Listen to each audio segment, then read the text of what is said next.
Good morning. Good How morning. are you? It's Monday. We're here. It's Monday. How was your weekend? uh, Busy. I Don't don't know. We'll just remember. leave it at that.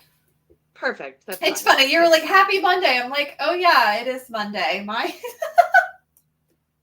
It's my life Monday. is That's so what we're doing. chaotic, and every day I'm doing all these things. So who knows what day it is? Yeah. Well, that's all right. That's all right. Well, good morning. Good morning, everyone. If you're in the chat, let us know where you're at and how your weekend was. I spent time. I did something really cool this weekend, Yeah. and I haven't talked a lot about it, but I was a little bit nervous. It was the first time for me. And so I don't know if I shared this with anyone, but I had someone reach out to me on LinkedIn and ask me to come do on site training for their advocates. Oh. Um, in the sale, it was this particular training was focused on sales training for advocates. And so I traveled this weekend. I went to Nashville and I got to hang out with a bunch of really cool advocates on Saturday and talk about compassionate closing and heartfelt pitches and all of the things that make me really happy and warm inside. Aw. Um, and it was really a really great experience. So I'm That's really awesome. excited about that. Yeah. So my weekend was awesome. That's Good morning, awesome. Denise. Good to Yeah. see you. And you don't get to do a whole lot of like in-person stuff with this business Right. because we are so like scattered.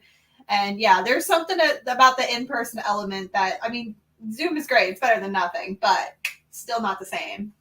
It's not the same. It was very nice. I think that honestly, outside of the conferences, that's the only thing that I've done face to face in my business Yeah, that's since cool. Well, 2020. let's just take So a moment and manifest that as independent patient advocacy continues to grow, we will have more and more opportunities to provide in-person trainings. great. Let's do that. I love it. All right, so we've got Denise is here. Who else is here? We can't see your name, so just feel free to drop your name in the comments. Let us know where Who you're is in the joining us house? from. Right, who's in the house? I Denise is love in it. Cincinnati, says it's gray and rainy. Denise, I am on the east coast of Maryland and it is gray. Anyways, I don't know if it's going to rain. It looks like it wants to. Yeah, So, and I'm back in the Metro Detroit area, and it is gray here as well. I think that is. I think Helene has made mm, her mark. That's for mhm. sure. Grayed So out the whole everything east of the the Mississippi. whole, yeah, I kind of think so. I do think so. So, Kate, what are we talking about today in Mindset Monday? All right. So our quote today comes to us from the infamous Bill Gates. And it is, if we have optimism, but we don't have empathy, then it doesn't matter how much we master the secrets of science.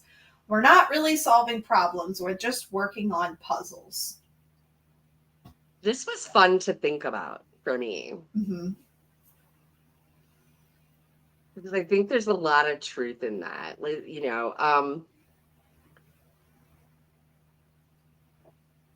Doesn't matter the secret, how much we master the secrets of science. We're not really solving problems. We're just working on puzzles. Um, it's really interesting because we talk a lot about getting stuck in the work that we do. And that's what I think about is that there's so many puzzles to like put together and fix that it really takes effort for us to step back and infuse some of this bigger picture empathy Mm-hmm. in what we're Mm-hmm. doing, Yeah. And right? it's you, you ready for this? The older I get, Ooh, I know. All of you in my age bracket, just take a cup of drink of coffee. Just take a the drink. Watch.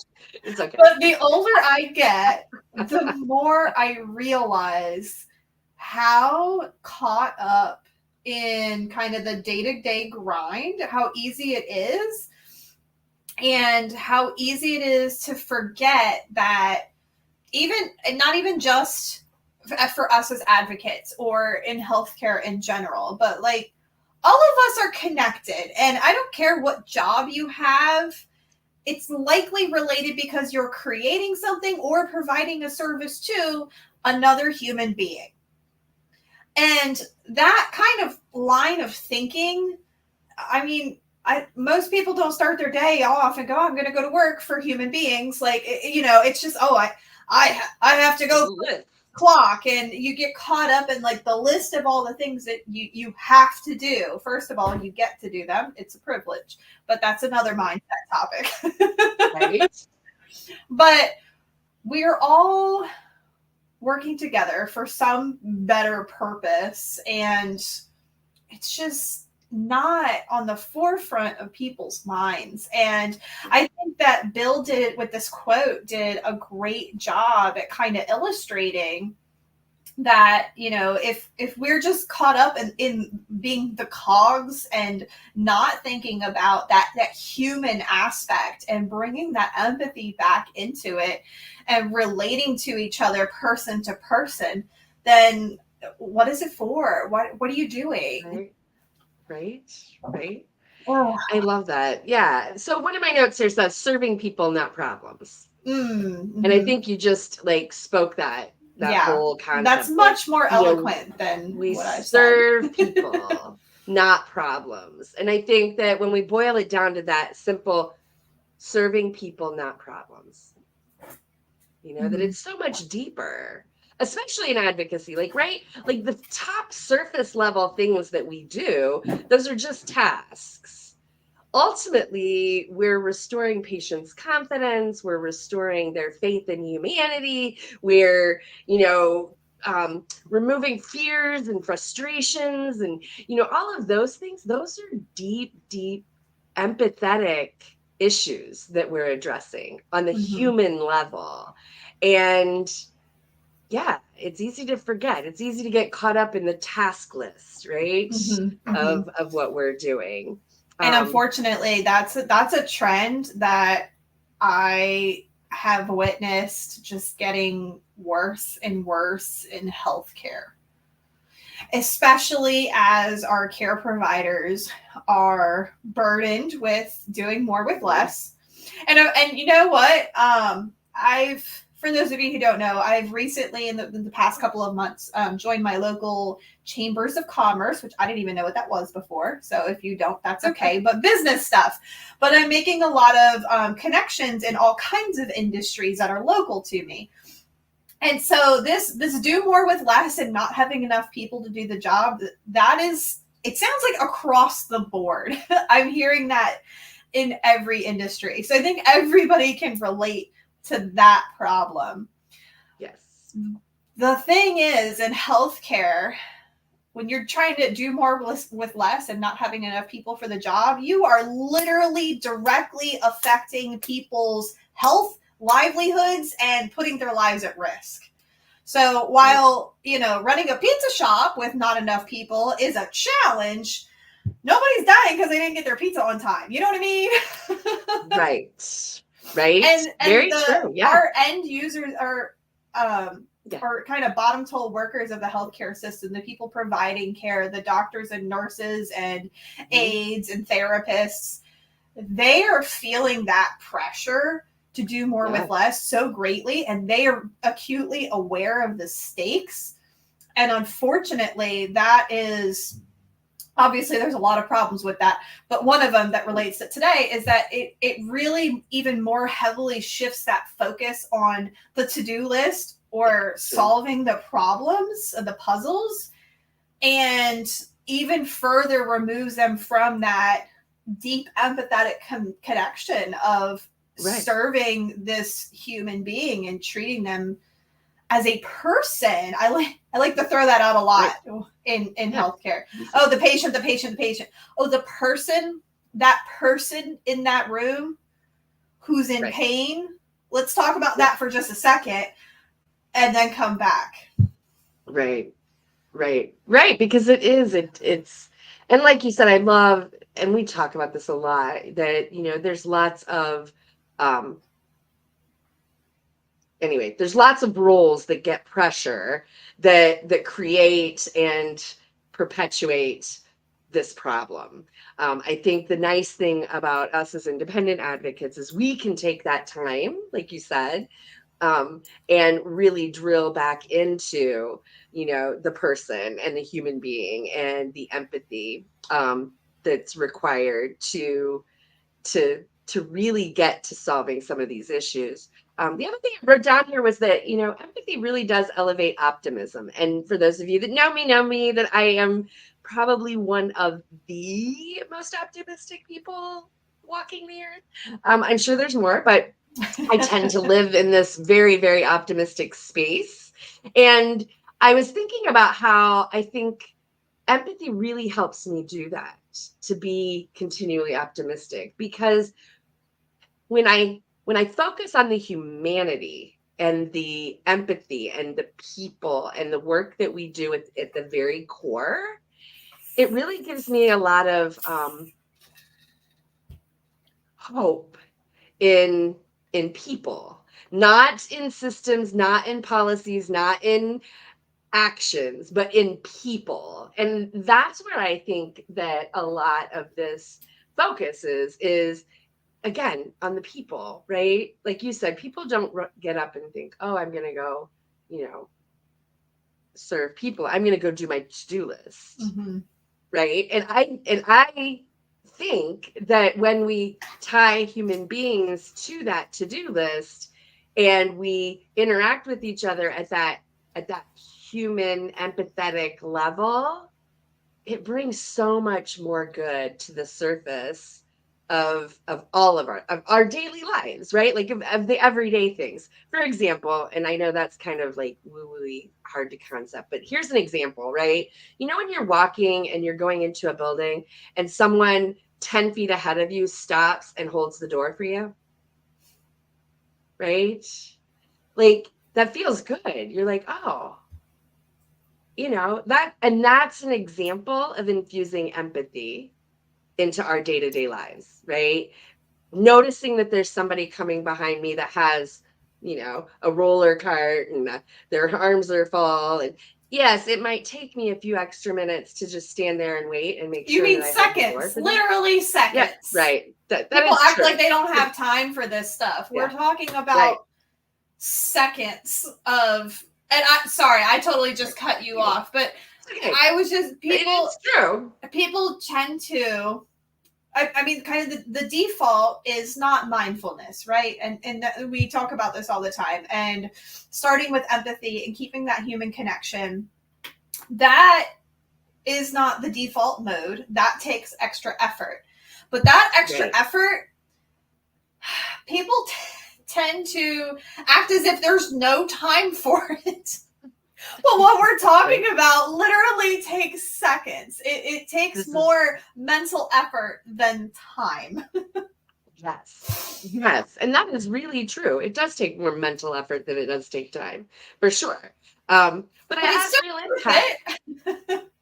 Right. And it has real impacts, right? Yeah. Because when we acknowledge each other as human beings and we take that little bit of extra thought and care with other human beings, what does that do? Like there's these whole, like you can go watch the science of paying it forward and all of these things, but it really does change the trajectory of people's lives, the things that actually happen, because when we do that, it's like a domino effect. It creates, oh, somebody took notice of me today as a human being, I should take notice of somebody else today as a human being, and so on and so on and so on. And so it's really, it's impactful, it's not, anyway, it's, it gets away from instant gratification, but it's this legacy type of connection and uplifting for humans. And anyway, my whole point in that was it gives me more optimism in people as human beings when we treat each other this way. Well, here in 2024, where people just want the instant gratification, I would argue that it does bring that too. I mean, yes, this long-term affecting everybody else is wonderful. Most people don't care about that, I've figured out. Or they say they do, but then the follow through just shows otherwise. Yeah. But it just makes things better. Like I'll take this to I'll speak to this from my ER experience. The ER, I'm sure everybody has had an ER visit at some point in their lives, and there's a pretty good chance it wasn't a great experience. And working across the healthcare spectrum, that does tend to be, in my experience, the highest concentration of jaded, burnt out healthcare workers is in the ER. And there's a lot of factors for that, which are understandable. However, I would just argue that that's all the more reason why one who is working in that environment should be more proactive about maintaining that forefront of empathetic human connection, because it's very easy to get caught up in there is a lot of negativity that comes through those doors. But one of the ways that I put that into practice, and people always talk around me about my attitude and how I am with patients, or they'll pass off a patient that's been difficult for the past 3 nurses, and then them and I are having a great time, and people are like, oh my God, how do you do that? And I'm like, look, I was like, honestly, I'm selfish. This is the joke that I make. I'm like, honestly, I'm selfish. I start off by, hey, I know you've been having a hard time. I heard you've been having a lot of pain. Here's when you can get your pain medications. I'm going to stay on top of it just to let you know I'm aware, and kind of set those expectations to recognize their problem, and then like go from there. And it doesn't always work, but a lot of times it does, and people are downright pleasant. Or when they're coming fresh in from triage, hey, hi, I'm Kayla. I'm going to be with you while you're going through this here today. I'm so sorry that, XYZ is happening to you. That sounds awful. Or if it's a nice day, I'm like, I know you didn't want to be in here, and just again, starting with that connection. And truly, it doesn't even take any extra time, because I'm having this small conversation while I'm pulling stuff out of the cabinet to get their IV going. Like, I'm in there anyway. But starting off that way and being like, hey, I see you as a human. I mean, it makes a world of difference. And that's why these conversations are so important, because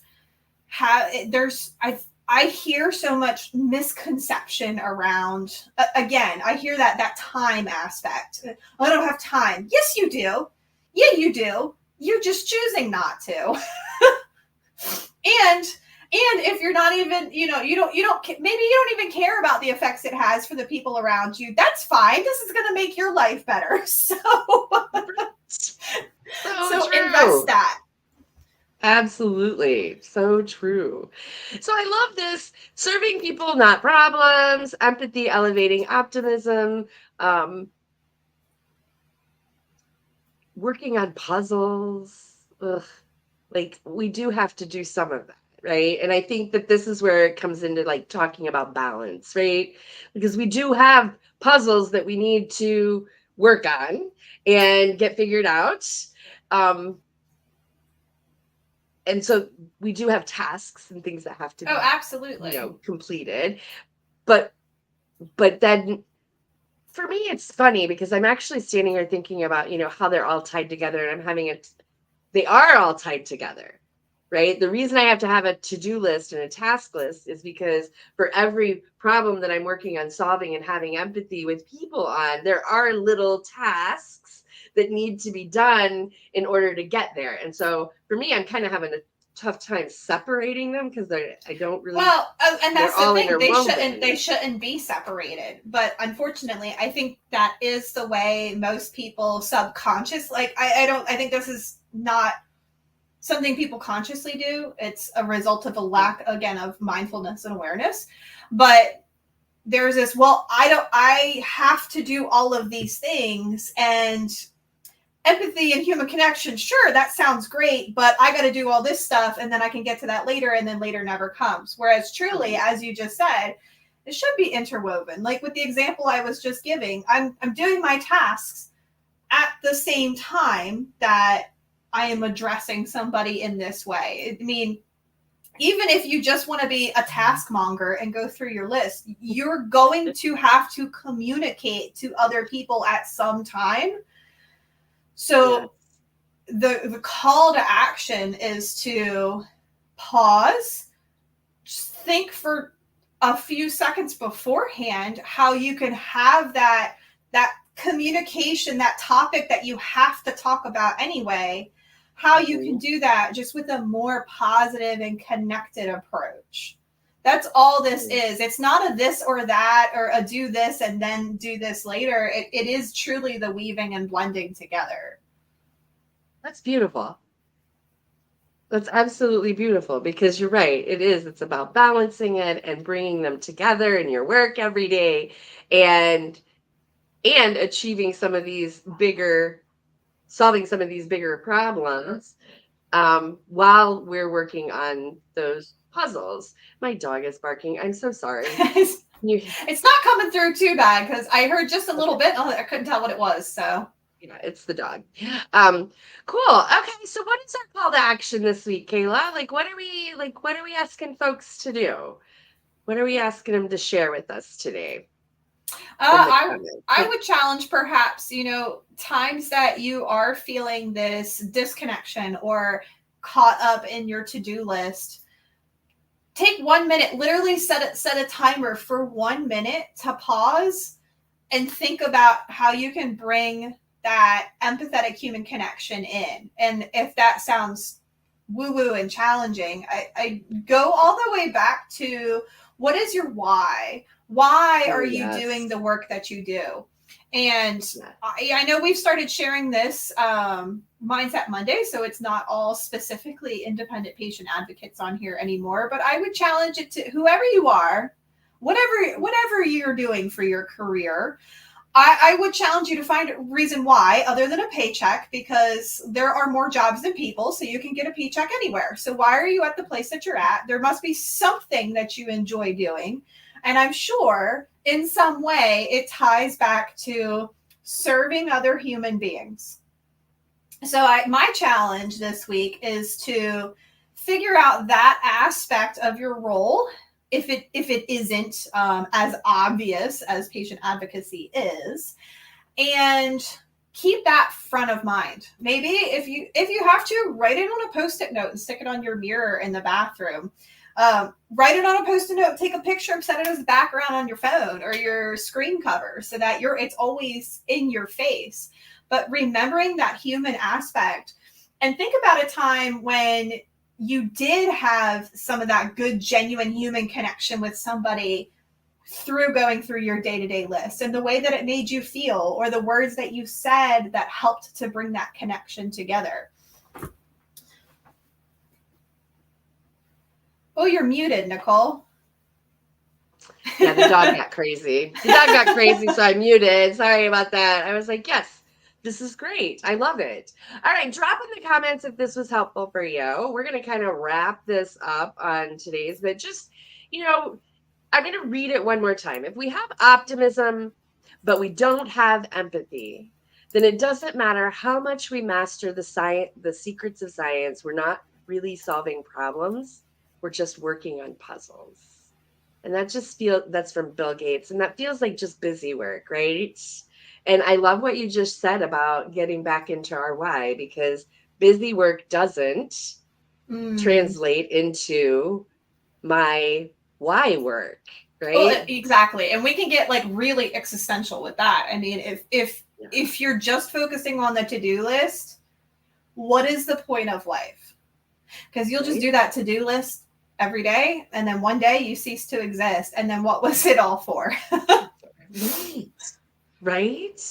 And I think that's the big message. Especially now that, Nicole, you've brought some awareness to my innate ability to deeply empathetically connect with people. It is the why for living. I mean, life is really, really pointless if we're not building other human connections. Because if you take that aspect away, then we're just other creatures who eat and sleep and grow and age and die. Right. It's Yeah, the human it is. It connection, the is. impact we have on others that gives life meaning and worth living. So make every day worth living. So true. That's right. I love this. Well, I'm super excited. I love that we do this. I love that we get together on every Monday and kind of talk about this. For those of you that don't know, I literally take these quotes and I put them in my daily planner every day, all week long, so that I'm staying focused on what we talked about on Monday and how I can bring it into my daily work every day intentionally. That's another piece of what we talk about was intentionality. And so I'm going to encourage you to do the same thing and join us next week. Kayla, what are we talking about next week? Next Do we week have? will be Yeah. perseverance, resilience, and adaptability. Nice. And for those of you that may not know or maybe haven't thought about it, like we start Q4 tomorrow. I Like can't we are, believe so it. I hope that you are, I know, right? And I hope that you are starting it really, really strong, right? Because this is the last quarter of the year. Finished the year super strong. Did some cute quarterly planning over the weekend, Friday and over the weekend. And I'm really excited about all the things that are coming. So we'll meet you back here next Monday, 9 a.m. Eastern time.